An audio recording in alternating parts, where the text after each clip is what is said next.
एक समय की बात है, एक नन्हा सा लड़का था जिसका नाम सिद्धार्थ था। सिद्धार्थ बहुत ही अच्छा और बुद्धिमान बच्चा था।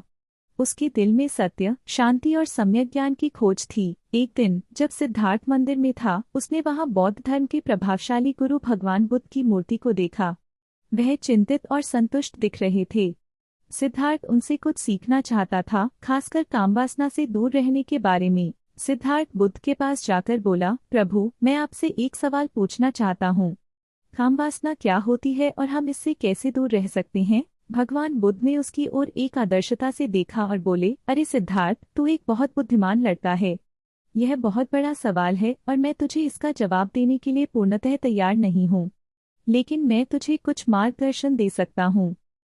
सिद्धार्थ ने आदरपूर्वक करते हुए कहा, धन्यवाद प्रभु, मुझे आपके मार्गदर्शन की प्रतीक्षा है। भगवान बुद्ध ने कहा, सिद्धार्थ, कामवासना मनुष्य के अंदर उठने वाली एक अभिलाषा होती है, उसे संयम और सत्य की ओर से विचलित करती है।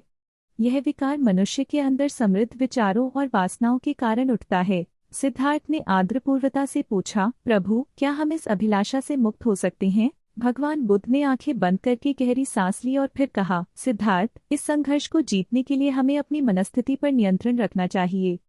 हमें अपने विचारों की निगरानी करनी चाहिए और उन्हें समझने की कोशिश करनी चाहिए। कामवासना की प्रवृत्ति हमारे मन को घुल। सिद्धार्थ गंभीरता से ध्यान देते हुए बुद्ध के शब्दों को समझ गया। वह जानना चाहता था कि उसे अपने विचारों को कैसे नियंत्रित करना होगा। भगवान बुद्ध ने आगे कहा, सिद्धार्थ, कामवासना के खिलाफ लड़ाई आंतरिक संघर्ष से होती है। हमें आत्मविश्वास और स्वाधीनता की प्राप्ति करनी चाहिए। ध्यान के माध्यम से हम अपने मन को निगरानी कर सकते हैं। ध्यान और अभ्यास से हम अपने विचारों को संयमित कर सकते हैं।